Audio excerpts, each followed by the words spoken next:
Well, hello everyone. We are in episode 74, season 2. I'm Misheard from Misheard Song Lyrics podcast, and a lot to talk about today. First of all, before I start with the Misheard song lyric, it's been a whirlwind week with my recent interview on Seattle King 5's Evening News with Jim Deaver. So shout out to Jim. He did a great piece on me and this podcast that aired on Monday, same time as Martin Luther King Day. So it was perfect. And just want to say thanks for all the kind words from our listeners and followers. And because of it, we were able to move up to number 22 on the Apple Podcast Music Commentary podcast chart. So highest rating ever. So thank you again, Jim Deaver, for reaching out and finding me. And thank you all for listening and downloading. So this is a perfect segue to our next Misheard song lyric and first ever Eagles Misheard song lyric. This is regarding their famous song, Hotel California. Now, as I mentioned in my interview of Misheard songs, if you saw the piece, Misheard songs are usually split into two different categories or genres. And I learned this from one of our guests in our earlier episode. One of our guests was an author, Gavin, and he told me about this, which makes sense. So the two categories was either food or sex. So in this case, it's food. So the Misheard song lyric this week from the Eagles is from Hotel California, and the Misheard lyric is, on a dark desert highway, cool whip in my hair. And the correct lyric is, on a dark desert highway, cool wind in my hair. So that would be a sticky mess to have Cool Whip in your hair. So I've heard. Anyway, Hotel California, let's talk about that. It is the title track from the Eagles album of the same name and was released as a single back in February of 1977. Wow. I was a mere 5 years old. And for some of you probably weren't even born yet. Writing credits for the song are shared by Don Felder, who did the music, Don Henley, and Glenn Frey, bless his heart, who passed away back on January 18th of 2016. So just this month, about 5 years ago. And let's talk about what made up the Eagles, the original Eagles. So Don Felder, he did the 12 and 6-string electric guitars, backing vocals. Don Henley, lead vocals, drums, percussion. Glenn Frey, who's passed away, 12-string acoustic guitar, backing vocals. Crazy Joe Walsh, electric guitar, backing vocals. And then Randy Meisner, bass and backing vocals. So one of the few bands out there where it's just not one lead singer. Everyone can sing, everyone can play, and so just an awesome band. And the Eagles' original recording of the song actually features Henley singing the lead vocals and concludes with an extended section of electric guitar interplay between Felder and Joe Walsh. So didn't know if you knew that.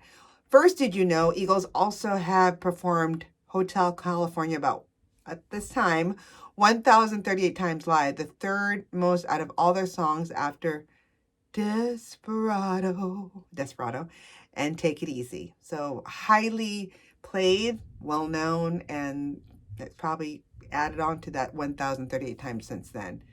Let's start going about what the song was about, as well as how it was put together. So I'd mentioned earlier that Don Felder composed the melody for the Hotel California, and then Don Henley wrote the lyrics to Hotel California with Glenn Frey.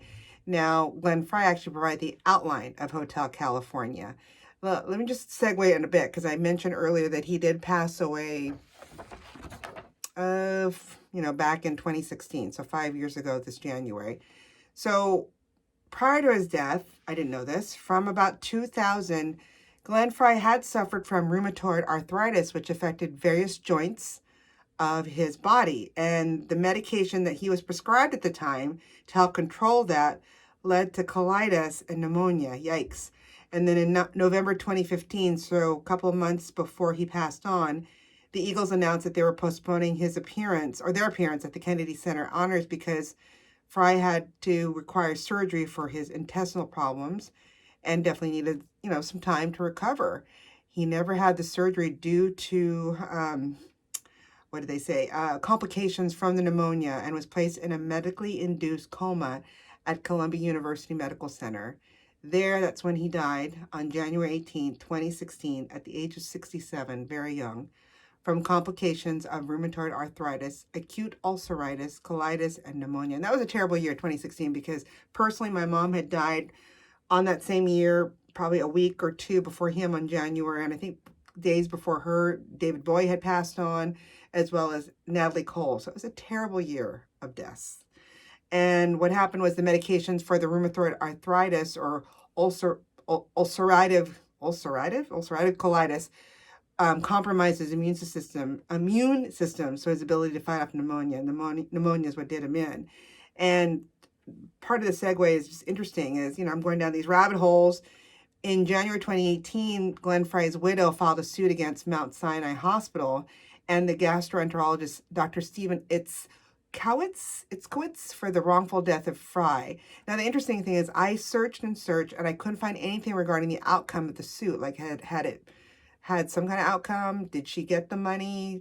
Did it get thrown out? I couldn't find anything. If you can find anything, let us know. The only recent article I found online was dated July 30th, 2019, written by Ryan Newman, titled Widow of Eagles co-founder Glenn Frey accused of refusing to hand over band contracts in wrongful death battle. Okay.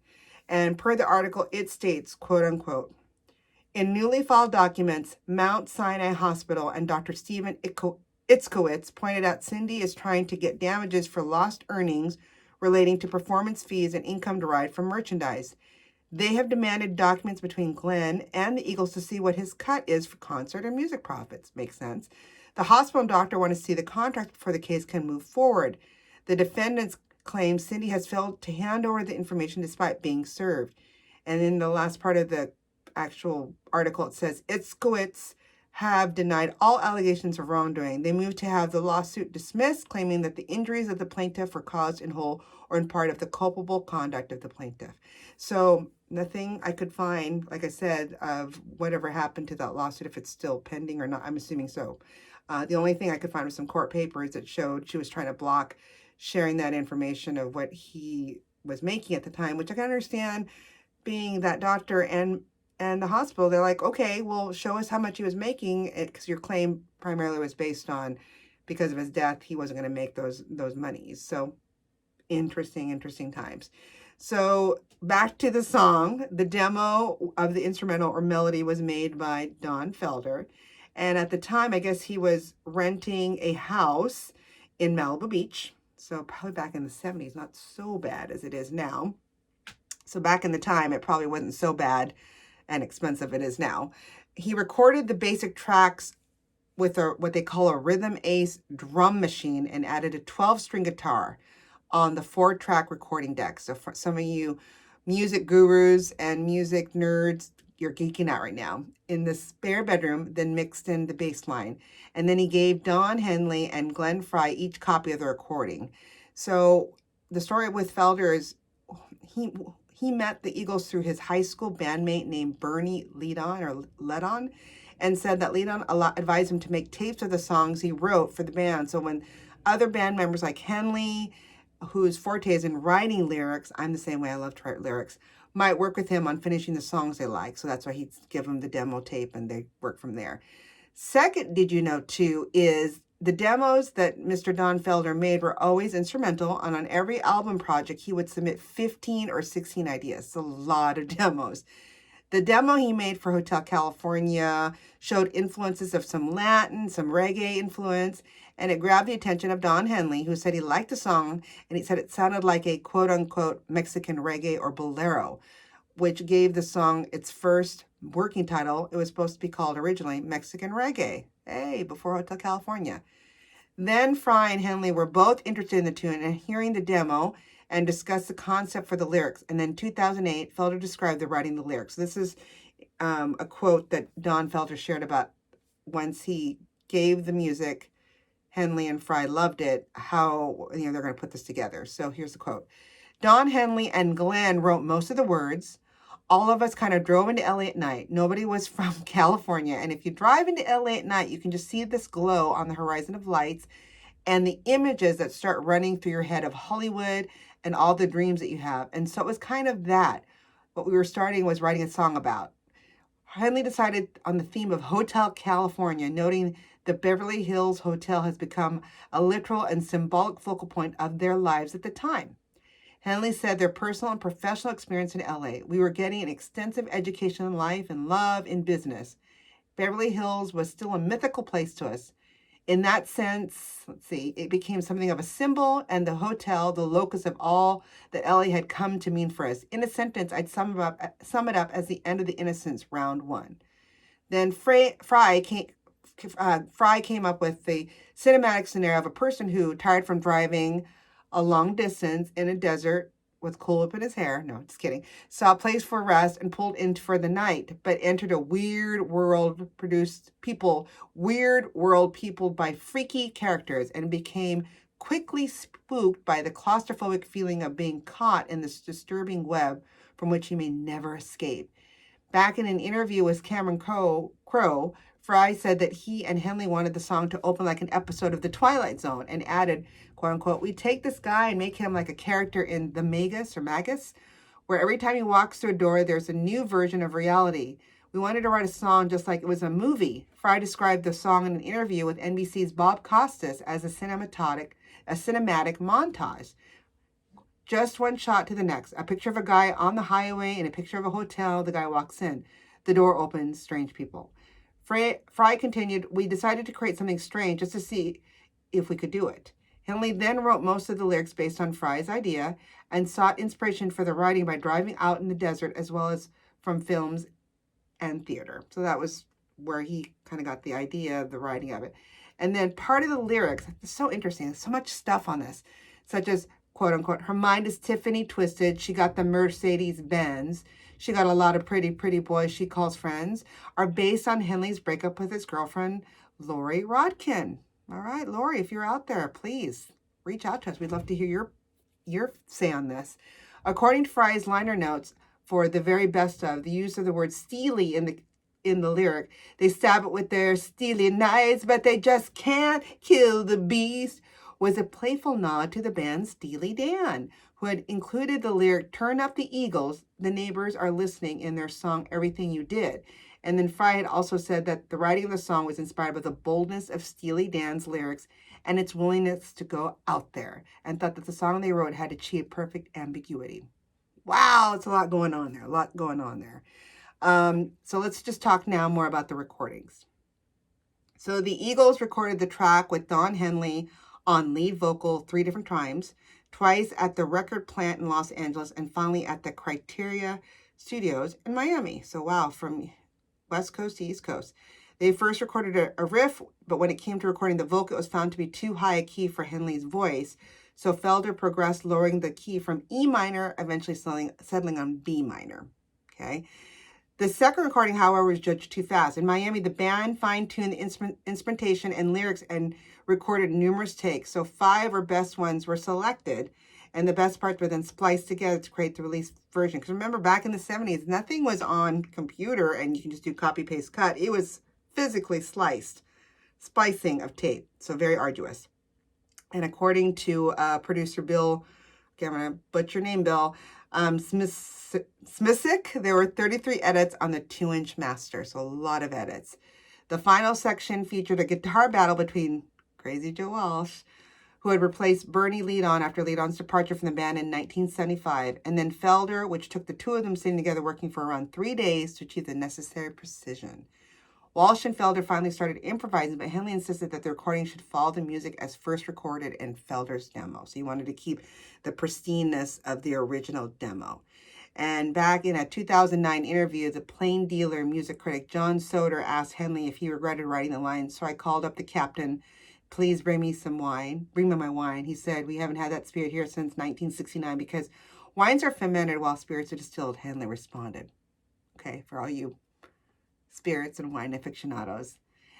So thanks for the tutorial. No, you're not the first to bring this to my attention, and you're not the first to completely misinterpret the lyric and miss the metaphor. He says, believe me, I've consumed enough alcoholic beverages in my time to know that they are made and what the proper nomenclature is. Ooh, snap. But that line of the song has little or nothing to do with alcoholic beverages. It's a socio-political statement. I knew it was something else. My only regret would have to explain it in detail to you, which would defeat the purpose of using literary devices in songwriting and lower discussion to some silly and irrelevant argument about chemical processes. Ooh, snap. And in the Encyclopedia of Great Popular Song Recordings, Volume 1, Steve Sullivan theorized that the spirit that the Hotel California hasn't had since 1969 refers to the spirit of social activism. Okay, we're going real deep. Of the 1960s, and how disco and the related pop music of the mid-70s had turned away from it. So lots of genre, but apparently, you know, when asked about the interview of, you know, hey, this doesn't make sense. You're talking about that the music critic John Soder was brought back in its place by Henley. So there you go. So let's talk also about, you know, what it is. And because I know when I first heard it, I was like, ooh, is this like, are they talking about hell? Are they talking about another metaphor for when you're, you know, stuck in purgatory? So the proverbial they, have said on the internet that this metaphorical character of the story related in the lyrics have inspired a number of many what they call conjectural interpretations by listeners. In the 1980s, the Reverend Paul Risley of Cornerstone Church in Burlington, I love this one, Wisconsin, alleged that the Hotel California referred to a San Francisco hotel that was purchased by none other Anton LaVey and converted it into his Church of Satan. So for those who've never heard of him, he has the Satanic Bible. I know it very well because I used to work at a bookstore in San Diego and I would sell it a lot. Other rumors suggested that the Hotel California was the Camarillo State Mental Hospital. Ooh, that's interesting too. A place you can never leave.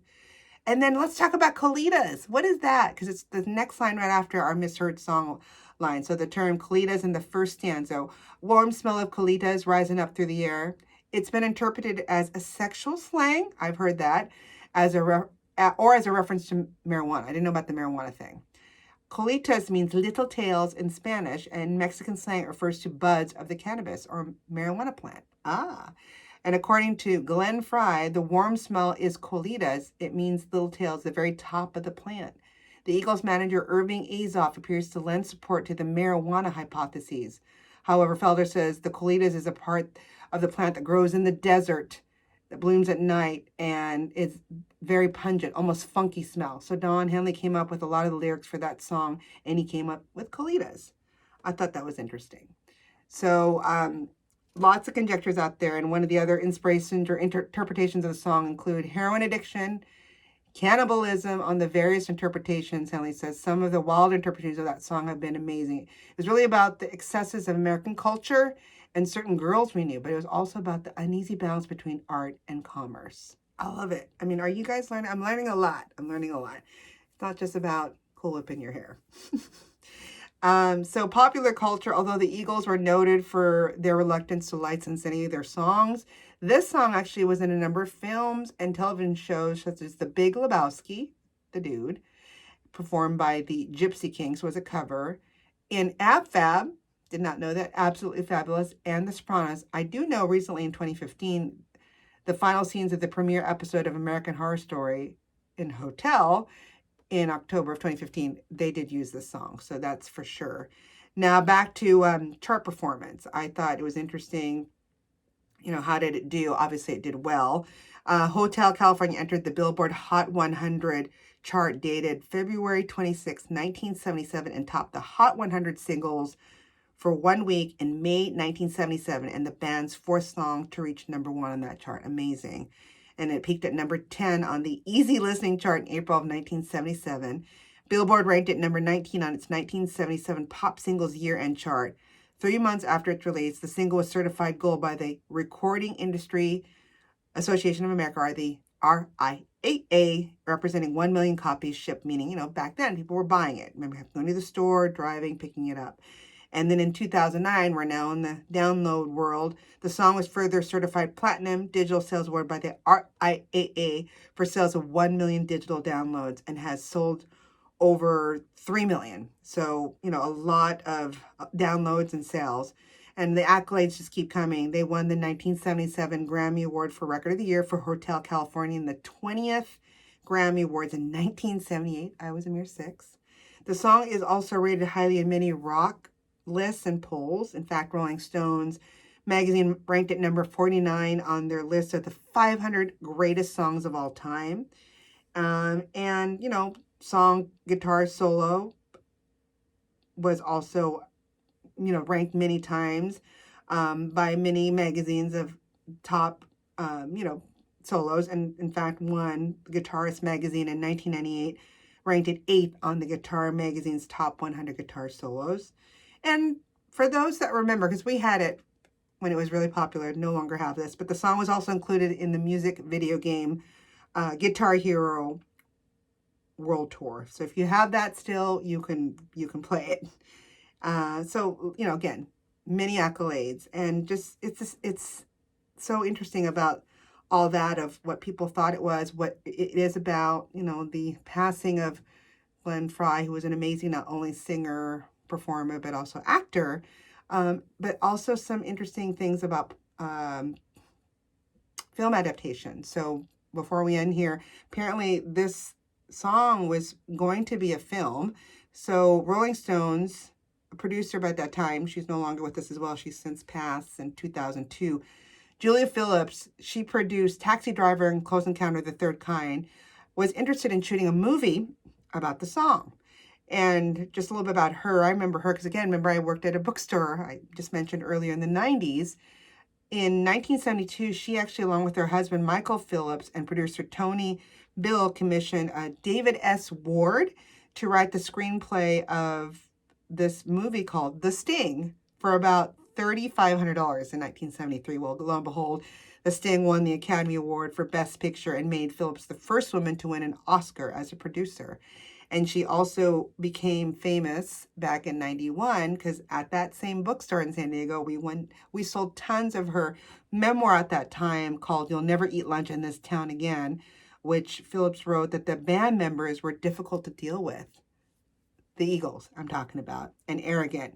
Henley said that Phillips offered the band members cocaine and was nonplussed when they turned it down. Tension between the two parties ended, and the pre-development deal for the film just pretty much disintegrated. Rolling Stones reported that the band was not upset at the development, as they were not particularly enamored with the idea of Hotel California being adapted into a film, and this was because Hanley feared that he would lack control over the project. So, what could have been? Would it have been a success, a flop? We don't know, but apparently they're trying to make a movie out of Hotel California, and I wondered, it would be interesting to see what storyline they would have gone with mental asylum, actual hotel, drugs, what have you. But, whoa. Anyway, I learned a lot. Hopefully you guys did too. And we're very excited about, moving onward and upward. Again, thank you to Jim Deaver and his crew at the Seattle King 5's Evening News with a wonderful story about our podcast. We love it. And please join us next week for episode 75. Till then, keep singing those songs wrong. Bye.